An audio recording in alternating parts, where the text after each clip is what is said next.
Welcome back to the Deliberate Leaders Podcast. I am your host and executive business coach, Allison Dunn. I'm very excited to introduce our guest today. We have with us Deepa Purushothaman.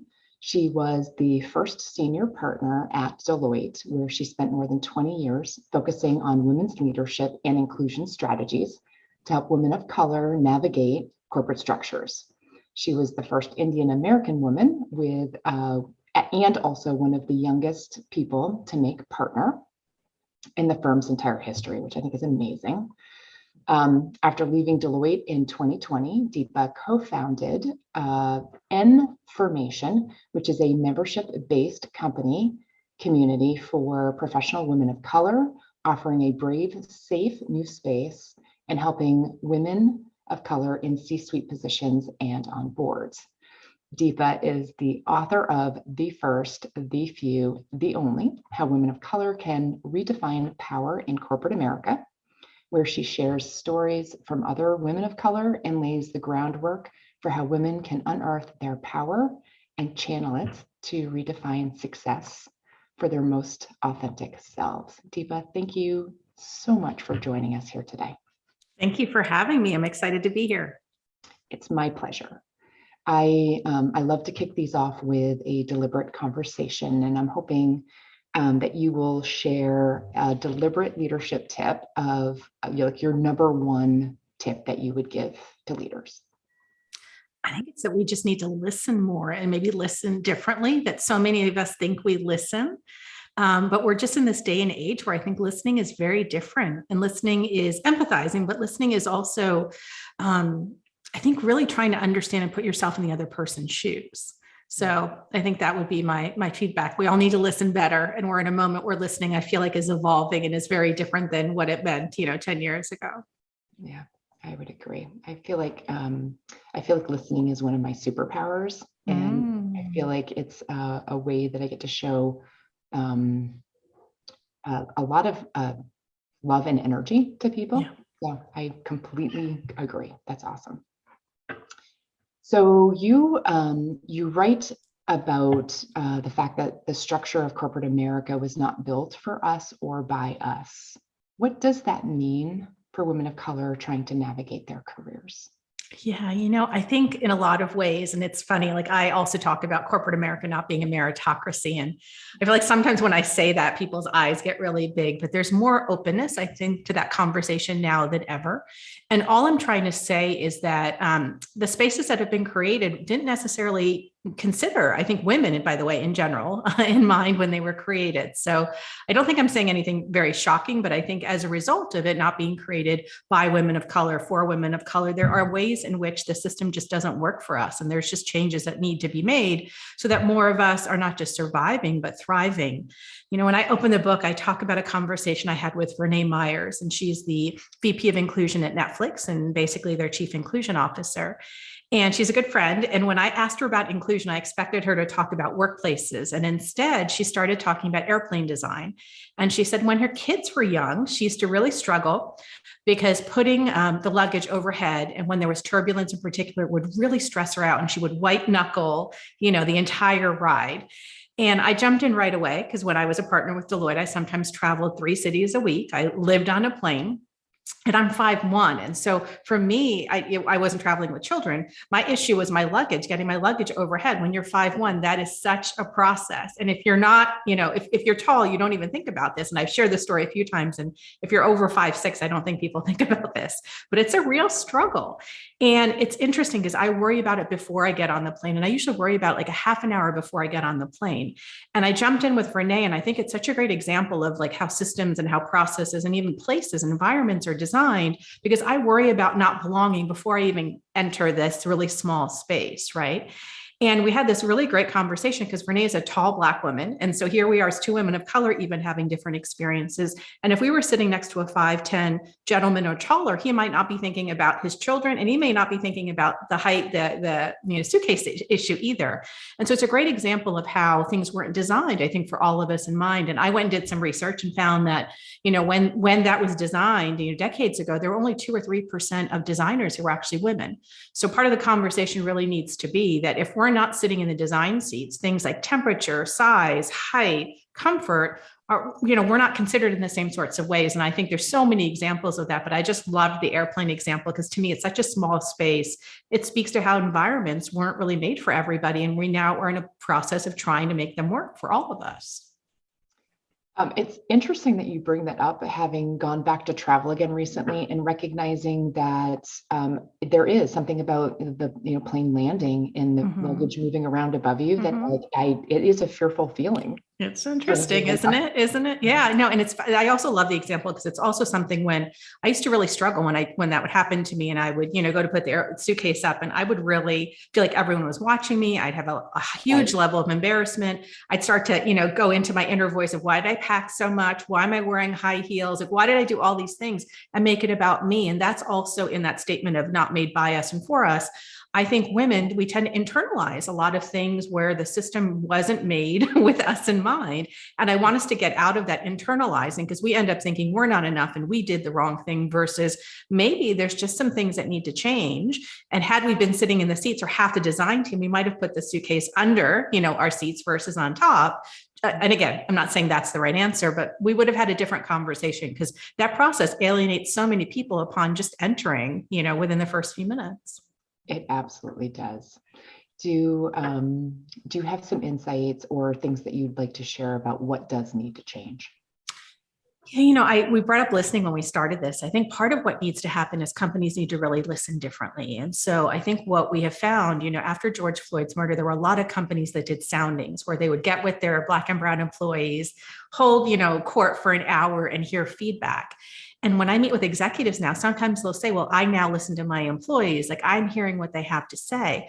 I'll go then meet with those same Black and brown employees an hour later and hear a completely different set of stories. And so I think part of what we need to understand is, yes, maybe we are starting to hold space differently, but this took decades and centuries to put in place, and we're not going to fix it, in 2 years.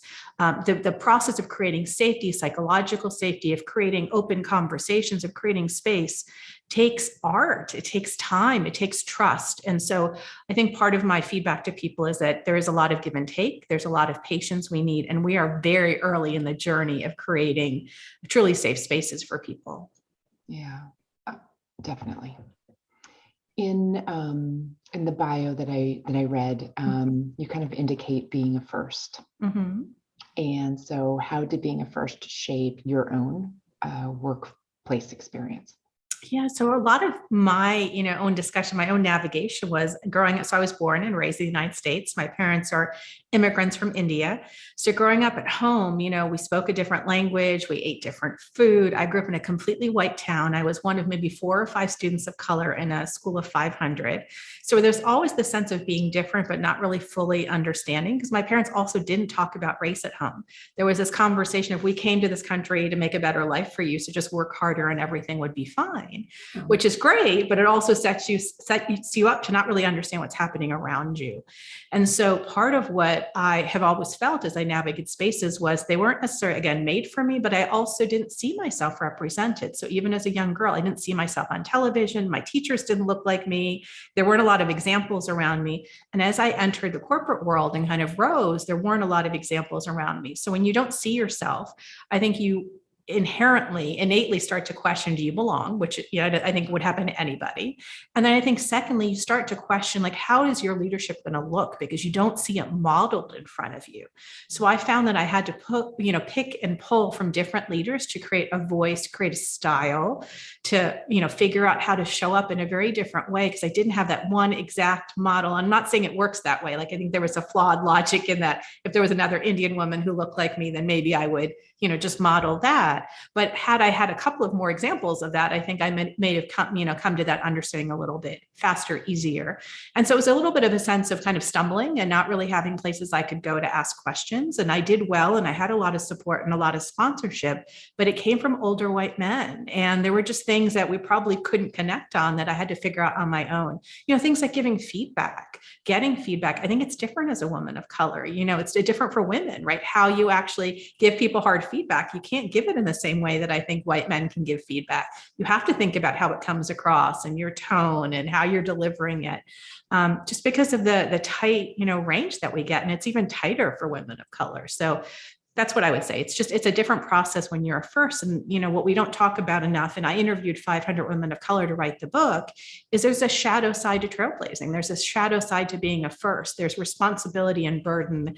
There's also a lot of benefit and a lot of glory, but there's this negative side that we don't talk about. And I think that's the part I really want to unpack, because if we don't deal with those challenges, we can't make the first few and only the many, which is really what the goal is, I think, for most companies. Right. Thank you for being a first, first and foremost. Thank you.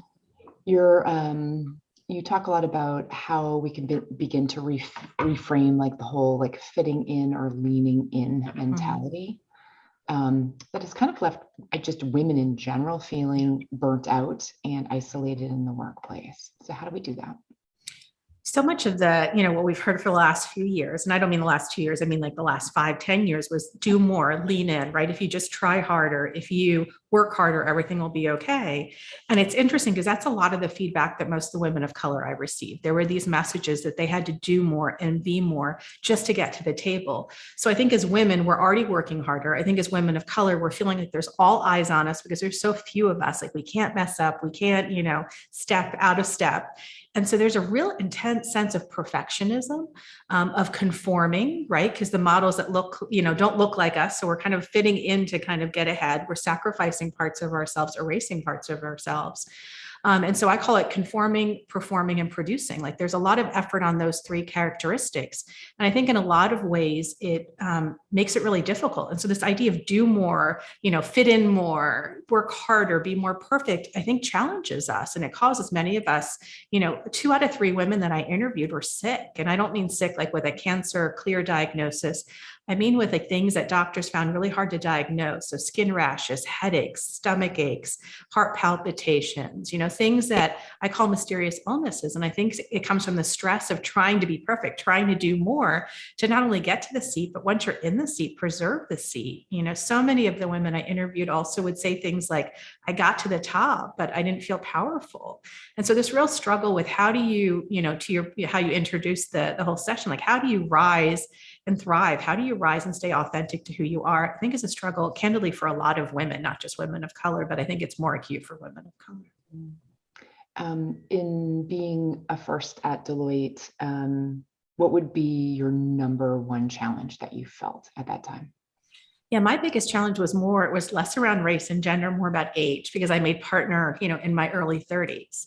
And as an Indian woman, I already look younger than my age. And so to kind of put those two things together, there was constantly this, where's the partner? You can't be the most senior person here. Oh, are you here to get coffee? And not within my firm, but I serve clients, right? So I was always in a different client setting every few months, if not every few weeks.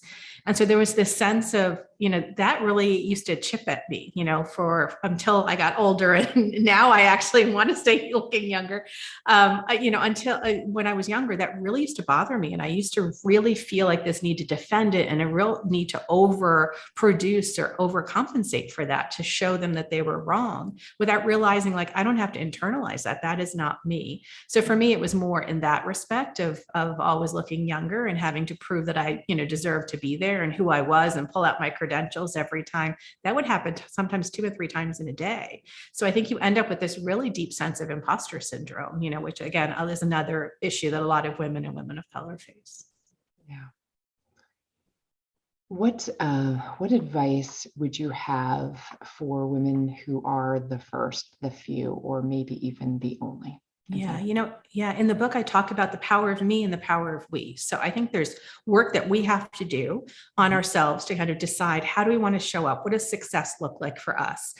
How are we going to navigate? Because, the conforming behavior is not going to make us happy in the long run. That's kind of the gist of the book, right? Like you really have to kind of pave your own way and really take care of yourself. So that's the power of me.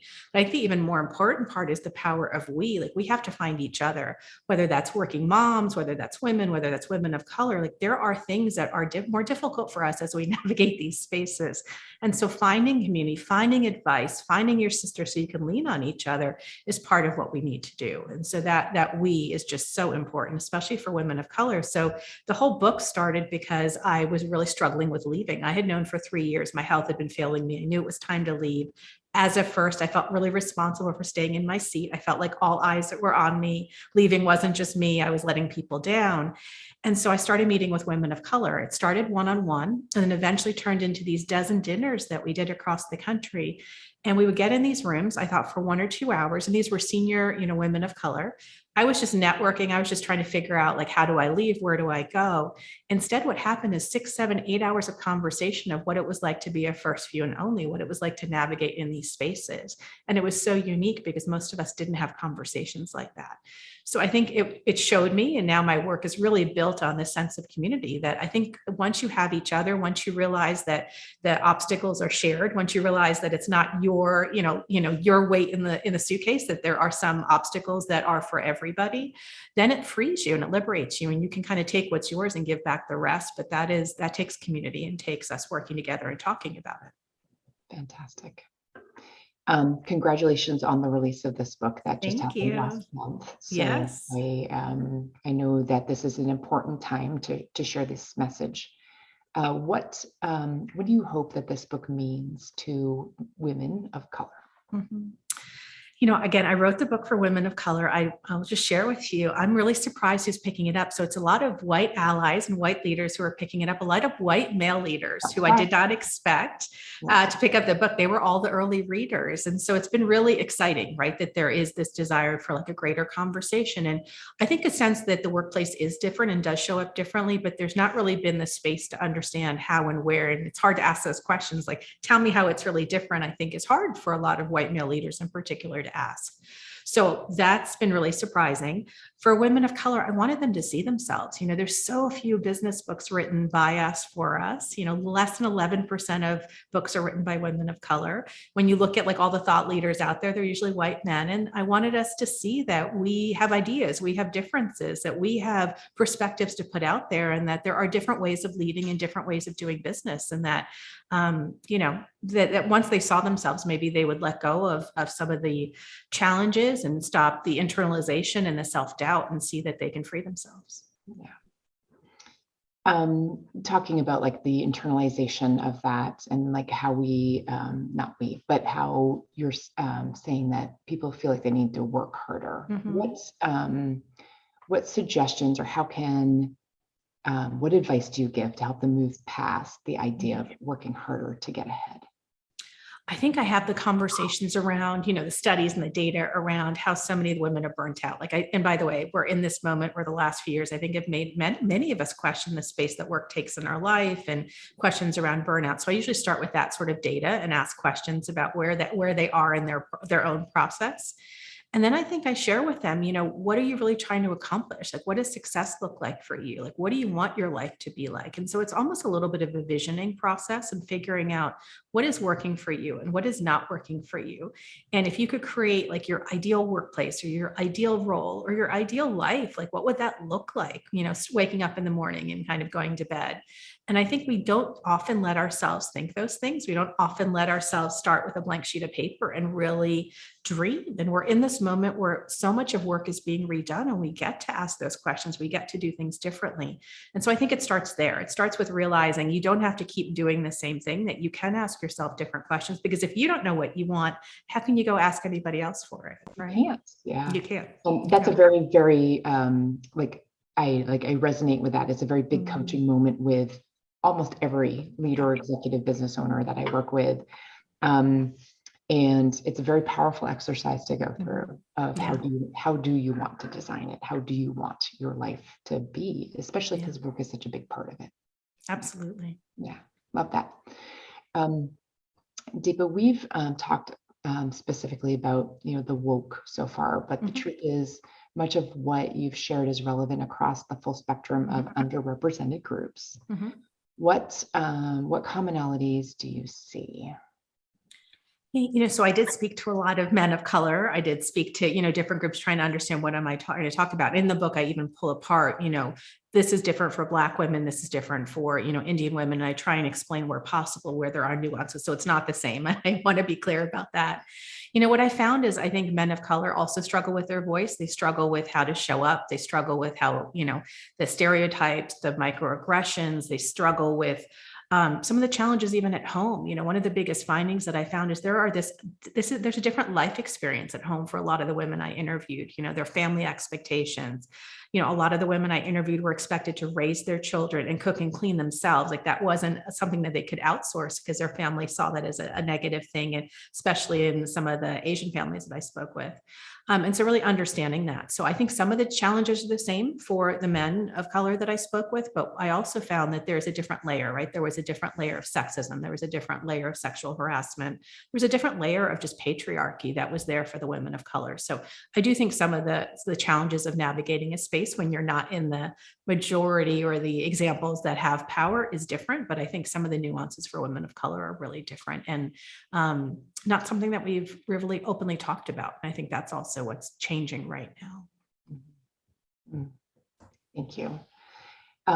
You mentioned that it's hard to emulate what you can't see, right? So how do we begin to overcome our own limiting image of leadership? Yeah, part of this is, I call them delusions. I think they're things that we've been taught, right? And I talk about in the beginning of the book, like these 10 delusions we've been taught about corporate America. And then I also talk about delusions that we've been taught within our own families. And so one of the ideas around what you can't see, what you can't be, or you can't be what you can't see is a little bit of a delusion, right? Part of what I ended up having to teach myself is I could be it without seeing it. It's easier to see it. And I wish I had had it myself. And that's part of where the imposter syndrome and the struggle comes from, but you don't necessarily need to. Along those lines, another delusion that I think is really important for us to get rid of is this idea of scarcity. I mean, so much of what inclusion work is about, and especially, as you asked me about women and men in general, is this idea that we are giving opportunities to women of color. And that's not at all what I'm talking about. I'm saying this idea that there's even set opportunities, or that there's 12 seats at the table, or that there's this limited pie that we're just constantly redistributing is a very flawed way of thinking, and is a delusion that we've all been taught, and we've all been, bought into. And why do we believe that?